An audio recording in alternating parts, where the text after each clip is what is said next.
राज्यात पुढील 2 दिवस मुसळधार पावसाची शक्यता. हवामान खात्याचा अंदाज. विदर्भातील काही जिल्ह्यांना येलो अलर्ट जारी. जळगाव जिल्ह्यामध्ये अवकाळी आणि गारपिटीमुळे 800 हेक्टरवरील पिकांचं नुकसान. केळी, ज्वारी, मका, कांदा या पिकांचं नुकसान झाल्याची माहिती कृषी आणि महसूल विभागाकडून आता पंचनाम्याचं काम सुरू. बीडमध्ये घोडभर पाण्यासाठी महिलांची पायपीट. मानकुरवाडी या गावातील भयाण वास्तव समोर. पिण्यासाठी तब्बल 1.5 किलोमीटर अंतरावरून आणावं लागतंय पाणी. अहिल्यानगर जिल्ह्यातील काही भागांमध्ये पाणी समस्या. तालुक्यातल्या गावांमध्ये टँकरनं पाणी पुरवठा. तर संगमनेरमध्ये 16, अहिल्यानगरमध्ये 8, पारनेरमध्ये 23, पाथर्डी 13 गावात टँकरनं पाणी पुरवठा सुरू. हिंगोलीच्या दिग्रस वाणी या गावामध्ये पाणी टंचाई. तर खासगी बोअरवेलवर महिला पाण्यासाठी भटकंती करतायत. दरम्यान पाणी भरण्यासाठी या ठिकाणी महिलांची मोठी गर्दी. गावात पाणी आणण्याची ग्रामस्थांची मागणी. तर जलजीवन मिशन योजनेमध्ये भ्रष्टाचार झाल्याचा ग्रामस्थांचा आरोप. लातूर पालिकेच्या नळाला गढूळ आणि पिवळसर पाणी. पिवळसर पाणी येत असल्यामुळे नागरिकांची चिंता वाढली. आरोग्याच्या अनेक तक्रारी. परभणी जिल्ह्यातील नद्या एप्रिल महिन्यामध्ये स्मरणासन्न अवस्थेत. तर जिल्ह्यातील बहुतांश नद्या कोरड्या ठाक. मे महिन्यामध्ये परभणीकरांना पाण्यासाठी भटकंती करावी लागण्याची शक्यता. जळगावच्या वरणगावचा पाणी प्रश्न सुटला. कडून यामुळे आनंद व्यक्त. वरणगाव शहरामध्ये अनेक वर्षांपासून पाणी टंचाई होती. पालघर जिल्ह्याच्या वाडा तालुक्यामधल्या गावठाण पाड्यामध्ये अखेर पाणी पोहोचलं. TV9 मराठीच्या बातमीनंतर तहसीलदार भाऊसाहेब अंधारेंची गावाला भेट. बोरवेलची प्रशासनाकडून तात्काळ दुरुस्ती. महिलांना रात्रभर विहिरीजवळ थांबून पाणी भरावं लागत होतं. वाशिम जिल्ह्यातील 92 लघु सिंचन प्रकल्पामध्ये केवळ 20.67% पाणीसाठा. अनेक प्रकल्पांनी गाठला तळ. जनावरांच्या पिण्याच्या पाण्याचाही प्रश्न गंभीर. नांदेडच्या गारगोटवाडीमध्ये भीषण पाणी टंचाई. तर गावात पाणी नसल्यामुळे कुणी मुलगी देत नसल्यानं तरुणानं मांडली व्यथा. पाणी टंचाईवर कायमस्वरूपी तोडगा काढण्याची ग्रामस्थांची मागणी. परभणीच्या मानवतमधील मनोलीमध्ये शेतकरी विविध मागण्यांसाठी आक्रमक. विधानसभेतील आश्वासनांच्या जाहीरनाम्याची शेतकरी संघटनेकडून होळी. आश्वासनं पूर्ण होत नसल्यामुळे शेतकऱ्यांचं आंदोलन. लातूर अंबाजोगाई रस्त्यावर शेतकऱ्यांचा रास्ता रोको. कर्जमुक्ती करण्याची शेतकऱ्यांची मागणी. तर आंदोलनावेळी कृषीमंत्री माणिकराव कोकाटेंच्या विधानाचा निषेध. जालन्यात शेतकऱ्यांच्या कर्जमाफीसाठी ठाकरेंच्या शिवसेनेचं आंदोलन. स्मशानभूमीतल्या चितेवर झोपून आक्रमक आंदोलन. नंदुरबार जिल्ह्यातील ग्रामपंचायतीच्या भ्रष्टाचाराविरोधात आदिवासी बांधव आक्रमक. दडगाव पंचायत समिती समोर आंदोलन. भ्रष्टाचार हटाव, नंदुरबार जिल्हा बचाव अशा आंदोलकांकडून घोषणा. पुण्याच्या राजगुरुनगर नगर परिषदेच्या कचरा डेपोच्या निर्णयाला ग्रामस्थांचा विरोध. मरण पत्करू पण कचरा डेपो होऊ देणार नाही. ग्रामस्थांची भूमिका. तर कचरा डेपो हलवण्याची ग्रामस्थांची प्रशासनाला विनंती. नाशिकमधील ठाकरेंच्या शिवसेनेच्या निर्धार शिबिराची तयारी आता अंतिम टप्प्यात. तर उद्या होणाऱ्या शिबिराला उद्धव ठाकरे, आदित्य ठाकरे संबोधित करणार. ठाकरेंच्या शिवसेनेकडून उद्या नाशिक शहरामध्ये जोरदार शक्तीप्रदर्शन होणार. परळीमध्ये किरीट सोमय्या यांच्या ताफ्याला गेवराईकडे जाताना काळे झेंडे दाखवले. सोमय्या यांच्या ताफ्याला काळे झेंडे दाखवून जोरदार घोषणाबाजी.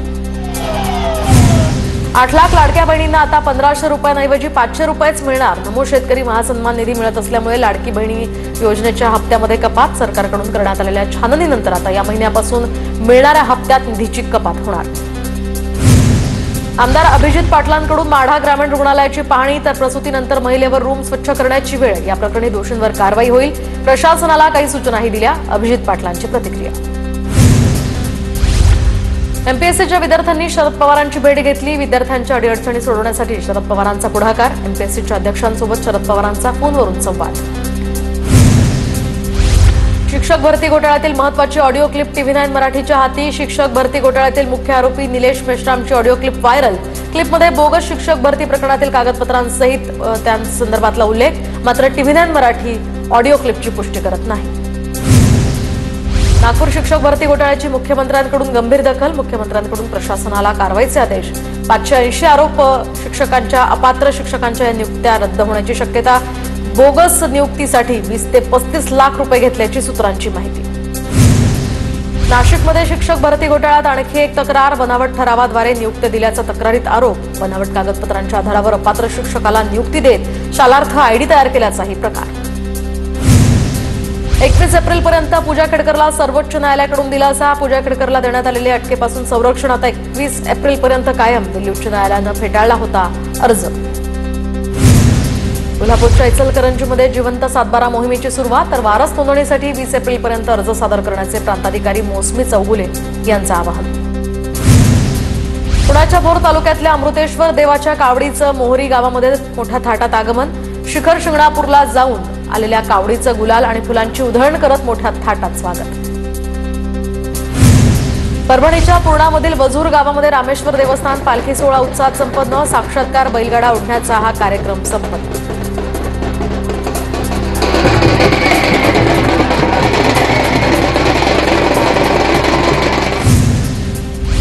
बीडच्या पिंपळनेरमध्ये भगवान गडाच्या फिरत्या नारळी सप्ताहाला सुरुवात, नारळी सप्ताहानिमित्त 1 लाख पुरणपोळी बनवल्या, तर नारळी सप्ताहानिमित्त 1 लाख पुरणपोळी बनवण्याचा हा पहिलाच उपक्रम। सांगलीतील बिसूस या ठिकाणी पार पडल्या राज्यस्तरीय कबड्डी स्पर्धा, पुण्याच्या बीसी फाउंडेशन या व्यावसायिक संघानं पटकावलं खासदार चषक, स्पर्धा पाहण्यासाठी कबड्डी शौकीनांची मोठी गर्दी। गडचिरोलीतील देऊळगाव शिरपूर धान या खरेदी केंद्रामध्ये 2,50,00,000ची तफावत, बारदान आणि भरडईमध्ये तफावत आढळले, तर तफावती संदर्भात चौकशीला आता वेग। मराठवाड्यामध्ये तापमानाचा पारा वाढला, फळबाग वाचवण्यासाठी शेतकऱ्यांचं बागांवर पांघरुण, पाणी टंचाई आणि तापमानाचा पारा वाढल्यामुळे फळबागा वाचवण्यासाठी धडपड सुरू। कोकणातील बदलत्या वातावरणामुळे काजू उत्पादनात मोठी घट, काजू उत्पादक शेतकरी हवालदिल, अवकाळी पाऊस पडल्यामुळे शेतकऱ्यांचं अतोनात नुकसान। माजी खासदार रामदास तडस यांची अपघातग्रस्तांना तातडीनं मदत, तर दुचाकीच्या अपघातात 3 तरुण जखमी, रामदास तडस यांनी जखमींना रुग्णालयात दाखल केलं। बुट्टीबोरी तुळजापूर रस्त्यावरच्या हिंदी विश्वविद्यालयाजवळची ही घटना। अमरावतीमध्ये ट्रक आणि पोलीस वाहनाच्या अपघातामध्ये दुचाकीस्वार जखमी, अमरावती नागपूर राष्ट्रीय महामार्गावरच्या मोझरी ते तिवसा या दरम्यानची घटना, जखमींवर सध्या रुग्णालयात उपचार सुरू। कराड चिपळूण रस्त्यावर तमाशा कलावंतांच्या टेम्पोला अपघात, चिपळूणहून कराडच्या दिशेनं जाताना टेम्पोचा ब्रेक फेल झाल्यामुळे अपघात झाल्याची माहिती। 25 कलावंत यामध्ये जखमी, तर 5 जण गंभीर, हेळवाक आरोग्य केंद्रात त्यांच्यावर उपचार सुरू। जालन्यामध्ये शेतकऱ्याच्या अंगावर डिझेल ओतून आत्मदहनाचा प्रयत्न, जालन्यातील मच्छिंद्रनाथ चिंचोली या गावातली घटना, जिल्हा परिषदेमध्ये सीओच्या दालनासमोर आत्मदहनाचा प्रयत्न, गावातील पाणी समस्येवरून सध्या शेतकरी आक्रमक। वाशिम जिल्ह्यामध्ये 21वी पशुगणना ऑनलाईन पद्धतीनं पूर्ण, शेळ्या आणि कोंबड्यांची संख्या वाढली, गायींची संख्या घटल्याचं अहवालातनं समोर, जिल्ह्यातील 871 गावांमध्ये 100% कामं पूर्ण। यवतमाळच्या टिपेश्वर अभयारण्यामध्ये पहिल्यांदाच आढळला रानगवा, तर याआधी 1985 आणि 2002 तसंच 2003 मध्ये टिपेश्वर अभयारण्यामध्ये गवा आढळल्याची नोंद। मालवण राजकोटमधील छत्रपती शिवाजी महाराजांच्या पुतळ्याचं 90% काम आता पूर्ण, तर लवकरच पर्यटकांसाठी हे स्थळ खुलं करण्यात येणार। पुण्यात पगार थकवल्यामुळे स्कूल बस चालकांचं ठिय्या आंदोलन, 37 महिन्यांचा पगार थकवल्याचा आरोप। जालन्याच्या मंठा शहराजवळ टोकवाडी या ग्रामस्थांचा बैलगाडी मोर्चा, टोकवाडी ते हेलस पांदण रस्त्यासाठी ग्रामस्थांचं तहसील कार्यालयासमोर आंदोलन। नांदेड शहरातील देगलूर नाका परिसरातील कूलरच्या गोदामाला भीषण आग, तर 3ऱ्या मजल्यावर असलेल्या कूलरच्या गोदामाला भीषण आग लागल्यानं काही काळातच लाखो रुपयांचे यामध्ये नुकसान।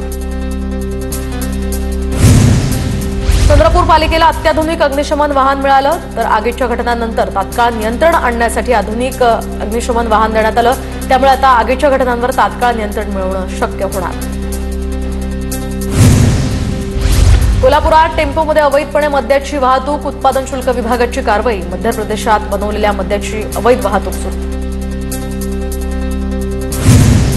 पुण्याच्या चाकण पोलिसांनी दरोडा टाकणाऱ्या टोळीला अटक केली, आरोपींकडनं 15 लाख रुपयांचा मुद्देमाल जप्त, आरोपींकडनं दरोड्याच्या 2 आणि घरकुलांच्या 4 गुन्ह्यांचीही उकल।